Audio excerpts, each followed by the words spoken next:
Episode 20, My Aunt Rachel. A story about those who engage the supernatural beings as a quick gateway to success is a story told many times before. But Hazel didn't just hear a story about one. She knew someone, a family member in fact, who not only used it for success, but used it to also harm others as well. Hazel first knew about it when she was a young teenager. She was 13 at that time, and her parents would always remind her to be careful about her interactions with a particular family member named Aunt Rachel. They always told her about how she carried out odd and harmful practices to harm others. As a teenager, Hazel had her doubts about whether such practices were real or even effective, as she had never seen any proof that her Aunt Rachel ever did such things. Hazel's doubts were unwavering, even when her mom shared with her about an incident that happened many years ago, when Aunt Rachel got into an argument with another family member over money issues. Aunt Rachel owed them money and refused to pay, stating that she thought that the money that was lent to her was a gift instead. So, Aunt Rachel refused to pay even a single cent back to them. Hazel's mom then shared that, coincidentally, a few days later, the family member received a call from Aunt Rachel, who said over the phone that she will regret asking for her money back, and Aunt Rachel hung up the phone. Days went by, and the family member became really sick and began acting weirdly, either laughing or crying, whenever she heard the call to prayer. It also took a couple of months of the doctor's medication and spiritual healing before she recovered. Hazel brushed it off and didn't think much about the story that her mom shared with her, thinking that there was no connection between the phone call and the family member getting sick, and that it was a mere coincidence. Hazel also concluded that the laughs and cries upon hearing the calls to prayer was probably just the family member over-exaggerating her sickness and wanting extra attention from others. Hazel thought that it could be possible that it was a plot from the family member to make Aunt Rachel look bad and falsely accuse her of such evil doings. However, one fateful day, Hazel's doubts and beliefs about the supernatural changed. When Hazel was at home, together with her parents, she heard the house phone ring in the living room. As she was seated near the phone, Hazel picked it up without hesitation. "Hello," said Hazel. However, the person on the other line kept quiet, but Hazel could hear the person softly breathing in and out, before eventually putting the phone down. To confirm that the call had indeed ended, Hazel looked at the cordless phone's screen, which showed in text that the call had been hung up. Then, as Hazel put down the phone into its charging port, from the kitchen, Hazel's mom asked, "Who is that, Hazel?" "I'm not sure, Mom. The person on the other line didn't say anything, but I could hear the person's breathing.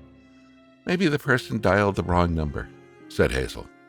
Hazel's mom walked out from the kitchen towards the phone. Once beside Hazel, she picked up the phone and looked at its screen, as how Hazel did earlier. However, Hazel's mom searched through the call history for the contact number. Hazel's mom then realized that she recognized it. She then said to Hazel, "Hazel, it was your Aunt Rachel. I'm afraid that she had sent something negative through the phone again. Probably she just got the wrong number. I know that you believe in such things, Mom, but it's difficult for me to believe it can actually happen, especially through the phone. Do those things use technology nowadays?" asked Hazel. "With your Aunt Rachel, you never know what she could be up to," said Hazel's mom, sounding worried about Aunt Rachel's intent in calling them. Hazel then said, "Anyway, why would she want to harm us? What did we even do to offend her?"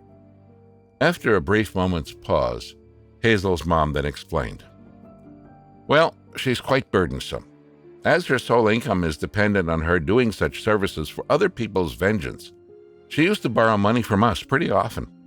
And the worst part is that she sometimes doesn't fulfill her promise of returning the money. So, recently I had enough of her nonsense and told her off about how much of a burden she was to others. I guess she was unhappy with what I said. Okay, it's not as if I think anything would happen, but if she did try harming us, I feel like it's really childish of her, and especially since she was the one who owed you money. Why is she the one getting angry? Said Hazel. Despite Hazel's strong beliefs that nothing would happen, a few days later, Hazel gradually got really sick. Like the family member that her mom told her about, Hazel looked pale, had high fever, and vomited multiple times a day. Hazel could barely eat, and when her parents sent her to the doctor's clinic, they only gave her painkillers, as they couldn't figure out the source of her illness. Not only that, Hazel would also cover her ears upon hearing the calls to prayer.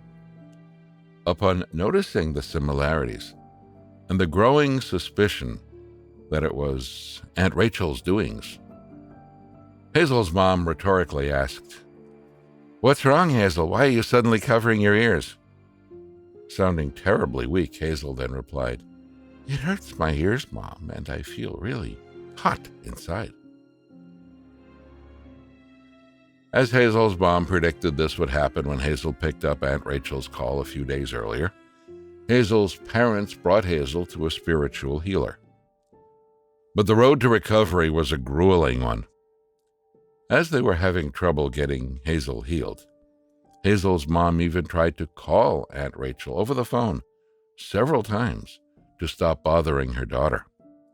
However, Aunt Rachel responded in laughter, sounding satisfied seeing Hazel's mom suffered after starting a confrontation with her before putting down the phone.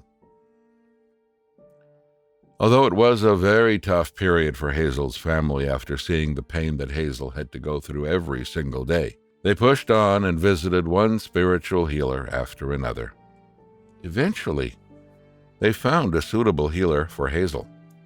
Although the progress was slow, Hazel's physical and mental state gradually improved after every session. Eventually, Hazel was no longer sick and no longer feeling overheated when hearing the calls to prayer.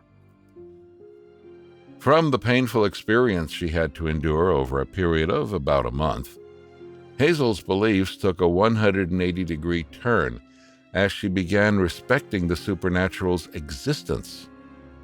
Hazel knew that although she shouldn't get involved with such things, she should still know its signs and symptoms so that she can protect herself when harm is sent her way. From then on, the family no longer contacted Aunt Rachel, even though she still owed Hazel's mom a large sum of money. Aunt Rachel also never did contact the family again. Years went by and Aunt Rachel aged into her 60s. She began getting sick, but doctors were unsure about the reason for her illness. With her skin oddly bloating and her feet turning purple, Aunt Rachel suffered tremendously while staying bedridden in the hospital. She suffered multiple strokes and heart attacks that it seemed almost impossible for anyone to survive. It always looked like she was at the end of her life, but her suffering couldn't end, as though something was holding her back. Aunt Rachel survived every attack and continued to feel pain again and again. But the more she suffered, the less evil she became, as though her ugly tenacity got gradually sucked out of her. Eventually, her aura turned to one of an average, old, frail, and sick elderly person. Despite no scientific explanations given from the doctors, all the family members, including Hazel and her family, who reluctantly visited her at the hospital, knew exactly why she was in the state that she was in. And even though there was still animosity between the family members and Aunt Rachel after what she had done to harm some of them, they couldn't help but feel a sense of pity, seeing how badly she was suffering. In her horrid state and an attempt to seek the family's help to end her suffering, one day Aunt Rachel eventually openly admitted that she used to call upon an evil spirit to both reap its benefits not only for herself, but also for those who engaged her services to harm others. As Hazel and the rest of the family sat at her bedside, Aunt Rachel explained that she sacrificed animals to feed her, quote, best friend, unquote, and it would do whatever she asked her to. But Aunt Rachel shared that it didn't always go according to plan. Although it would steal money for her, sometimes the money would go missing again if she didn't feed it.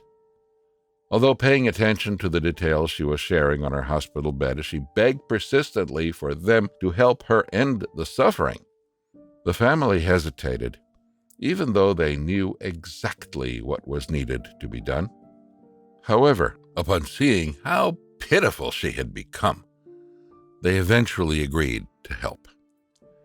After weeks of several healers working together to get the spirit off of Aunt Rachel and successfully sending it back to its world, Aunt Rachel finally looked like someone who had a heavy burden lifted off her. Although in a very frail state, Aunt Rachel looked sincerely happier than she ever did.